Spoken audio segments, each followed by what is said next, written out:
Well, ladies and gentlemen, it's one of the greatest duos in U.S. presidential history. Kamala and Joe back together, and we've got vintage Biden and Kamala.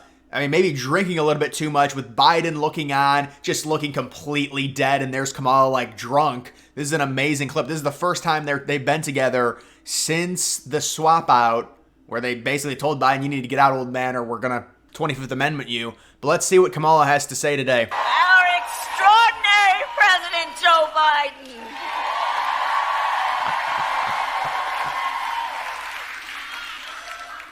And he's going to speak in a minute, but there's a lot of love in this room for our president.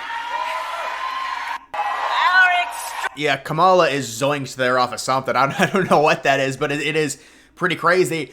Also, you've got Republicans, you've got Trump people coming out and saying, look at Kamala Harris's website. There's still no policy. Remember what happened earlier this morning. It's going to be very interesting to see how they try and rebound from the whole communism thing, where even the Washington Post now has come out and said, Trump is already calling you communist, and then you put in one of the core tenets of communism, control the means of production when it comes to food, which is what they're trying to do by forcing the prices down, and then a lot of those, the producers will go out of business, and then because it's just not profitable. That's how capitalism works. If you're forcing me to lower my prices, if the government comes in, it's government overreach. That's what they want. They're going to have to change that policy. Apparently, she's going to be talking about her policies tomorrow.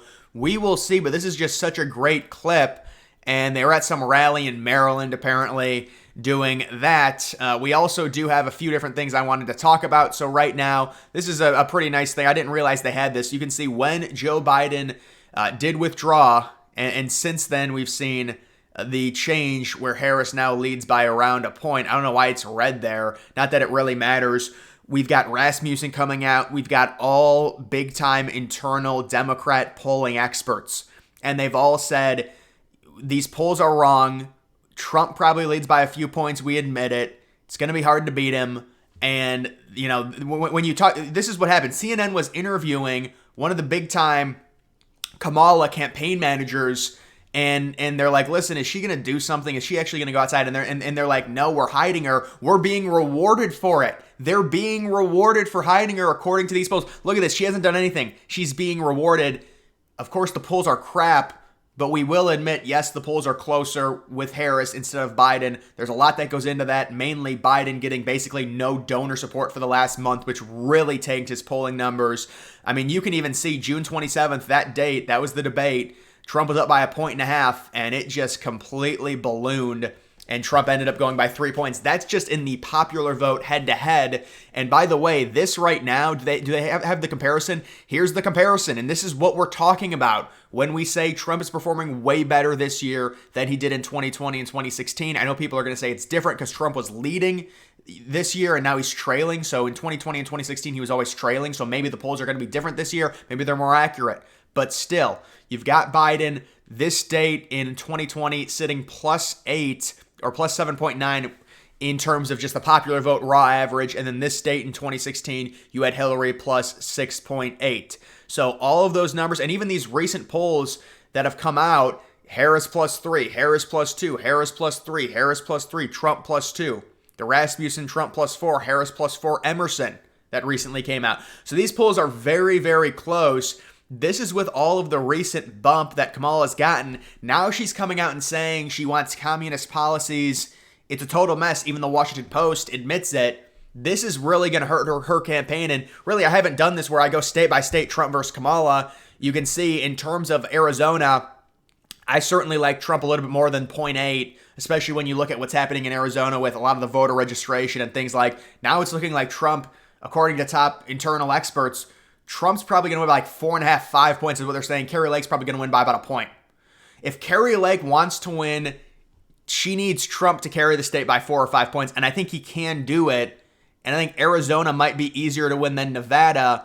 They're going to be focusing on Arizona probably over Nevada, but either way, you can see this is why you do have kind of the outlier helping Trump there, the +10 insider poll, but you do also have a few other polls. Even the Cook Political Report, who came out and said I mean, there's speculation that they like waited to release the polls. I don't know why, to help Kamala, but even they have it as Trump +3. So I think Nevada is also looking good for Trump. Those two states are very big. I kind of wish Trump last week would have at least went to Arizona and Nevada. If you're not going to do much, at least go to those two swing states. But it doesn't matter, but I'm just saying it would have been nice. You do also have Wisconsin. Wisconsin's a tie. Really, all these Rust Belt states are going to be a tie. You could argue that Harris possibly is up by a hair, but even the comparison, August 2020, Biden +7, Hillary +7, Harris sitting +2. That's with the bump that Harris has gotten, by the way. North Carolina, Trump sitting +2.5. Yeah, I think Trump's going to win North Carolina by around 4 points, I'd say. Around 4 points. Georgia's a very important state. I mean, these polls are extremely, extremely close. Trump is up by like half a point. Very important for Trump to win this state. When we were looking at Trump versus Biden, I was feeling very confident, and I still am very confident, even with the recent Kamala surge when it comes to that. So that's just the major swing states right there. And just in general, when you look at all of these states, it's really just picking off potentially like one of the Rust Belts, Pennsylvania, Trump sitting +0.2, another state that's just extremely, extremely close. And Trump did have a huge lead over Biden. Of course, Harris has brought it back by just hiding and doing nothing and not answering any questions. And that was the strategy. That's what they said about a week ago. We knew the DNC was coming up on Monday.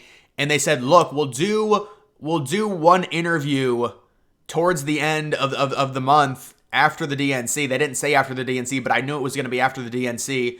So they're going to go into the DNC. They've got Clooney and others and Obama speaking there. And possibly Taylor Swift's going to be there. All the rumors. It's all such a joke. They want to capture that momentum. Trump is going to try and counter it. Maybe he'll do another interview with Elon Musk. Or maybe he'll do a Joe Rogan live podcast on Thursday night with Alex Jones and others, and that could potentially counteract it. So there's a lot at play here when it comes to Trump trying to counter the DNC and what they're doing.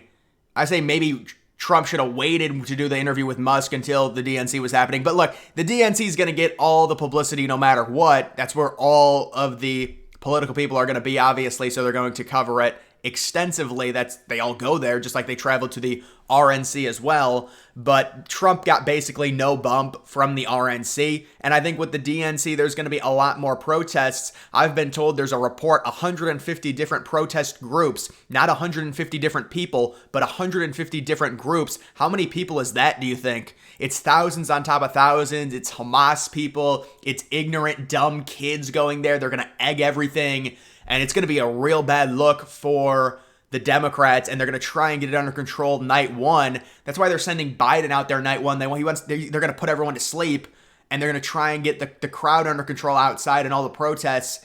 And then you've got Waltz on Wednesday, and now it's come out. I knew this was going to happen. I said earlier, Waltz has come out and just denied. He says, I'm not debating you twice. I'm scared of you. It's not happening. So Waltz and Vance will do the one debate. Waltz said, I challenge you. Vance said, I accept it. And I also challenge you to another debate because I think the American people deserve to know. And then Waltz said, no, I'm scared. I can't do it. I'm just paraphrasing how it actually happened because they try and swing it. But that's really what happened. It's just like Trump saying, I'll do 3 debates. And then Harris saying, no, I'm afraid of Fox News. I can't do it. Now Harris is saying, I'll do 2 debates. So it's going to be Trump and Harris 2 debates. One on September. What was the date? September 10th? You guys know, early September. And then the next one will be sometime in October. So they are doing 2 debates. We don't know when. And by the way, J.D. Vance had a debate with CNN set up with Waltz, and Waltz still declined it. It shows you how scared Waltz is of Vance. And top-level, high-level Harris people have come out and told Waltz, you don't want any part of Vance. You do the one debate, you get through it, and it's done. Because he doesn't want to debate Vance multiple times. Vance is an expert debater. This is why Trump brought him on. He's going to destroy Waltz. It's not going to matter because it's the VP debate, but that debate is happening on October 1st. So it's going to be the Trump versus Kamala debate happening in mid-September. Then the VP debate happens on the 1st of October. And then the second Trump versus Harris debate on a network that we don't know yet. We're not sure what network it's going to be. Probably it's either going to be ABC or NBC, I'm guessing, for the network. So those are the debates that are upcoming. So there's going to be 3 total debates, 2 between Trump and Harris is what I'm saying. in terms of that. But these polls are so close, man. They are so close. So I think this is better news than I thought, because this is the first time I've looked at all these swing state averages since maybe like 3 or 4 weeks ago. And this is with Harris getting all the juice. Now, once we get the new polls that come out, where a lot of liberals have called her out for being a communist, this is huge stuff. This is going to help Trump, you would think. Trump just had a press conference. You know, we would rather do the rallies instead of the press conference, but it shows that Trump does have the transparency that Harris does not have, at least not right now. She's lacking it, and I'm sure they will do stuff after the DNC, of course, but right now they're just waiting for the DNC, and that's why their campaign is kind of dead in the water. Of course, you know, they've gained in the polls, but just in general, in terms of actually having any substance to any of these rallies, they lack it. And you do also have the website just shows nothing. It just shows donate here. They've got this really weird shirt that it just says coach on it, like for Tim Waltz, that just nobody's buying. Their website's really odd. They got all the pronouns. There's like 30 pronouns to choose from. People are saying there's more pronouns than there are policies on their website because they don't have any policies. But either way, guys, that is going to do it for this video. Make sure you follow me on X. Link to that's always in the description.